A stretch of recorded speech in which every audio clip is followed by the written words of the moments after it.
Welcome back, everyone. We're diving deep into a topic that's sure to spark some interesting conversations. Valentine's Day. Ah, yes, Valentine's Day. It's a holiday that seems to generate strong opinions no matter where you go. That's for sure. And we love to dig into those opinions. We've got some really fascinating data from a UK survey about how men and women view the holiday. Oh, a UK perspective. I'm always curious to see how those cultural nuances play out. Me too. And we'll get into all of that. But first, I just want to give a quick shout out to all our listeners who sent in their thoughts and experiences. You guys always bring such insightful perspective to the table. All right, let's jump right in. This survey asked people what they consider to be the main point of Valentine's Day. And right off the bat, we see a pretty big gender divide when it comes to show what they care. Yeah. Are you ready to dive in? Yeah, let's do it.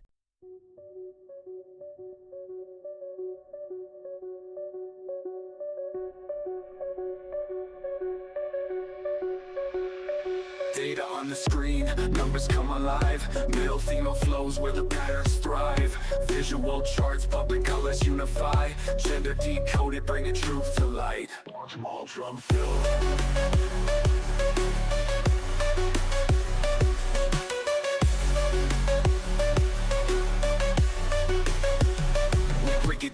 We break it down, real talk. Trends unveiling, facts from every block. Here's your insight, watch the data glide. Gender decoded, let the beats collide.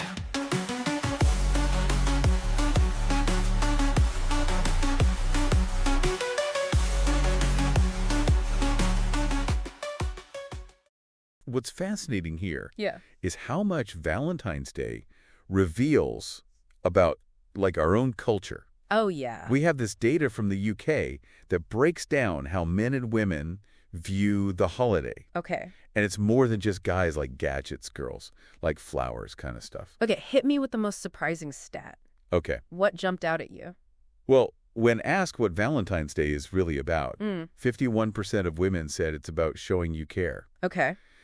But only 29% of men Wow. gave that answer. That's a big difference. Big difference, right? Yeah. What do you make of that?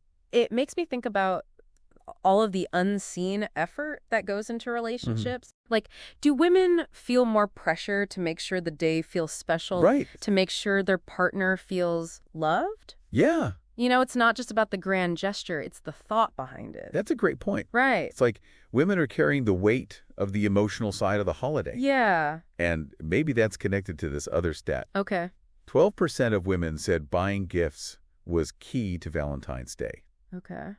but only 3% of men felt the same. Oh, wow. So it's almost like there's this expectation that women will be the ones to handle the more thoughtful, symbolic elements. That's really interesting. It's not just about spending money, it's about fulfilling a certain role. Mm-hmm. And speaking of roles, let's talk about that sex statistic. Right.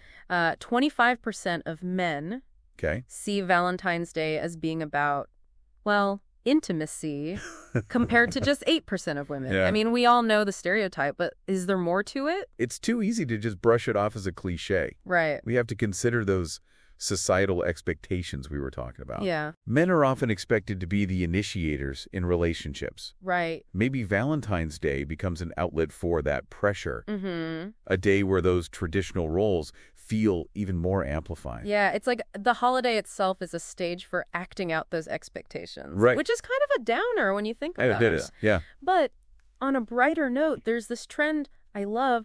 Cool. 14% of women said they saw Valentine's Day as a chance to treat yourself Oh, yeah. versus just 4% of men. I love that. It's like self-love is becoming part of the equation. Yeah. And I'm all for it. I completely agree. Yeah. It's so refreshing to see that shift. Yes. It challenges this idea that Valentine's Day is only for couples. Right. And it fits with the whole wellness movement, Yeah.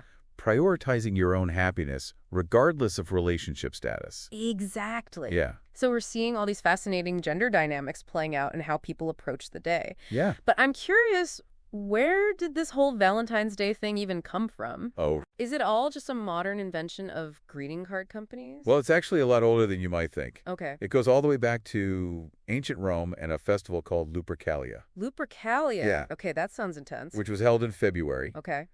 It was all about fertility and purification. Okay. Imagine running around sacrificing goats and whipping people with their hides, What? all in the name of good crops and healthy babies. Wow. Not exactly your typical Valentine's date night, right? Definitely not. No. So how do we go from goat sacrifices to heart-shaped boxes of chocolates?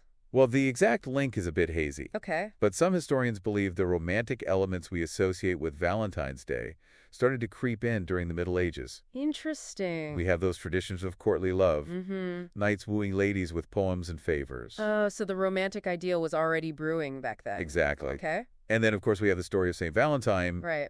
There's actually debate about which St. Valentine the holiday is supposed to honor. Okay. But the popular legend involves a priest who secretly married couples despite a ban by the Roman emperor. So there's this theme of rebellion and forbidden love woven into the story. Right. That's pretty interesting. And it's important to remember these stories evolved over centuries. Yeah. Valentine's Day wasn't a fully formed holiday overnight, Right. but those early kernels, fertility, romance, forbidden love, they all played a part in shaping what we celebrate today. So we've got ancient rituals, Yeah. rebellious saints, Mm-hmm. and a touch of medieval romance. It's a good mix.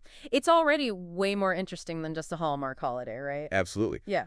But wait, there's more. Oh, Valentine's Day isn't just a Western thing. okay. It's celebrated all over the world, Okay. but with some pretty mind-blowing twists. Okay, lay it on me. For example, in Japan, Okay. it's traditionally the women who give chocolates to the men.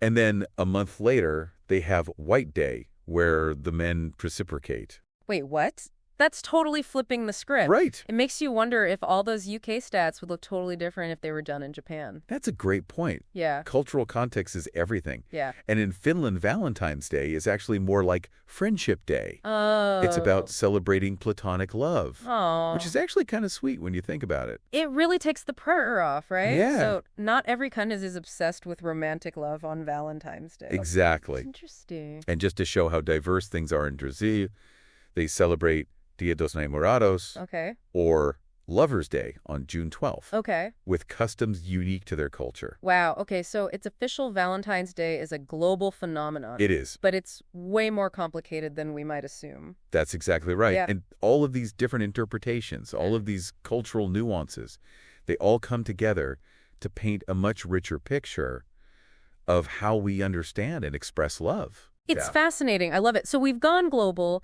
seeing how different cultures have really put their own spin on Valentine's Day. Yeah. But I want to circle back to that UK data. Okay. Because I'm still thinking about those differences Yeah. in how men and women see the holiday. Why do you think those patterns exist? Well, I think it's impossible to ignore the impact of societal norms and expectations. Yeah. Think about those stats. Okay. 14% of men said Valentine's Day was about impressing someone, Okay. and 18% were all about that fancy dinner date, Mm-hmm. compared to much smaller percentages of women. Right. Does that ring a bell? It totally does. It's Yeah. like those ingrained ideas Yeah. of what a good boyfriend, a romantic husband should do Right. get magnified on Valentine's Day. Exactly. Suddenly there's all this pressure to perform a certain kind of masculinity. It becomes less about genuine connection and more about fulfilling these preconceived roles. Right. And I think it ties back to the idea that men are often expected to be the providers and initiators in relationships. Right. And then you have that statistic about women being more focused on showing they care. Hmm. Could that be linked to the emotional labor that often falls on women in relationships? Absolutely. Yeah. Women are often expected to be the ones who nurture the emotional side of things, to Right. make sure everyone feels loved and appreciated. Yeah. And maybe Valentine's Day just amplifies that expectation. It makes me wonder if for some women it feels like their job Right. to make sure Valentine's Day is a success, that the relationship is properly celebrated. Yeah. That's a lot of pressure. It really is. Yeah. And then on top of all that, we have the influence of marketing. Oh, yeah. Think about all the Valentine's Day ads and movies. Mm-hmm. They're constantly bombarding us with images of grand romantic gestures Yeah. and lavish gifts. And let's be real, those messages often target men and women differently. Right? Men are shown buying expensive jewelry, Mm-hmm. whisking women away on romantic trips. Right. Basically proving their love through extravagant displays. While women are shown creating the perfect romantic atmosphere. Yeah. Baking heart-shaped cookies, finding the perfect sentimental gift. Right. Basically making sure everything is picture perfect and emotionally fulfilling. It's like we're all being sold this idealized version of romance. And if we don't live up to it, we're somehow failing at love. It's a very specific script that we're all supposed to follow. Right. And the problem is that kind of pressure can actually create a lot of stress and anxiety. Yeah. Especially if you're not in a traditional relationship or if you're just not feeling the whole roses and champagne vibe. It's like Valentine's Day can actually make some people feel worse about their relationships instead of better. And sadly, that's often the case. Yeah. But amidst all this talk about pressures and expectations, it's important to remember that Valentine's Day can be a genuine source of joy and connection for many people. Absolutely. And I think it's really encouraging to see how the holiday is evolving to become more inclusive and diverse in its expressions of love. For sure. Yeah. The rise of Valentine's Day, where women celebrate their friendships, is a perfect example. Yeah. It challenges that narrow focus on romantic love. Right. And creates space for celebrating all kinds of relationships. And even within romantic relationships, we're seeing a shift towards more personalized celebrations. Right. Couples are creating their own traditions, finding ways to express love that feel authentic to them. It's about moving away from that pre-packaged, commercialized version of Valentine's Day. Yes. And finding what truly resonates. Right. It's about making it your own. Yeah. And I think that's where the real magic lies. I agree. But with all this talk about evolution, I'm curious, what do you think Valentine's Day will look like in the future?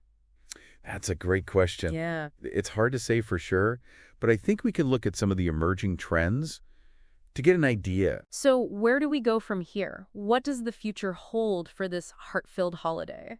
Well, I think we're already seeing a pushback against those rigid gender roles and expectations, especially among younger generations. They're rewriting the rules of romance and embracing more fluid expressions of love and relationships. You mentioned Valentine's Day earlier. Yeah. Celebrating female friendships on Valentine's Day. Right. And it's a perfect example of that shift. It's like saying, hey, love isn't just about romantic partners. Exactly. It's about all the important connections in our lives. And those kinds of ideas are becoming more mainstream. It's not just a fringe movement anymore. Yeah. As more people challenge those old norms, it's bound to reshape the holiday itself. I'm also really intrigued by this growing emphasis on self-love and self-care. Yeah. It's like Valentine's Day is becoming less about proving your worth to someone else and more about recognizing your own value. That's a powerful shift. It's about saying, I'm worthy of love and celebration. Yeah. Regardless of my relationship status. And it ties into the whole wellness movement, prioritizing mental health and emotional well-being. It's like a Valentine's Day for the soul. Yeah. But on a more practical level, I'm curious about how technology will continue to shape the holiday. Okay. With dating apps and online communities playing such a big role in modern relationships. Right. Do you think we'll see a rise in virtual Valentine's Day celebrations? It's definitely possible. We're already seeing a blurring of lines between our online and offline lives. Right. So it wouldn't be surprising to see people sending virtual flowers or having romantic video call dinner dates. Right. Especially those in long-distance relationships. Imagine sending a virtual box of chocolates through a dating app. Right. It's kind of quirky, but also kind of cool. It's about finding new and creative ways to express affection. Yeah. Even when you can't be physically together. And let's not forget the power of social media. Oh, yeah. Valentine's Day has become a huge online event. Right. With people sharing their celebrations and declarations of love for all the world to see. It's like a global love fest. It is. But whether we're celebrating online or offline, Right. with partners or with friends, I think the core of Valentine's Day will always be about our human need for connection. Beautifully said. It's about celebrating love in all its forms, recognizing the importance of relationships, Yeah. and appreciating the bonds that make us human. So as we wrap up this deep dive, I want to turn it over to you, our listener. What are your biggest takeaways? Yeah. What surprised you the most about the history, the data, the global customs? And more importantly, what do you think the future holds for Valentine's Day? Right. Will we see continued shift towards inclusivity and self-love? Will technology completely revolutionize the way we celebrate? It's a fascinating topic to ponder, and we'd love to hear your thoughts. Thanks for joining us on this journey through the heart of Valentine's Day, from ancient rituals to modern expressions. Until next time, keep diving deep.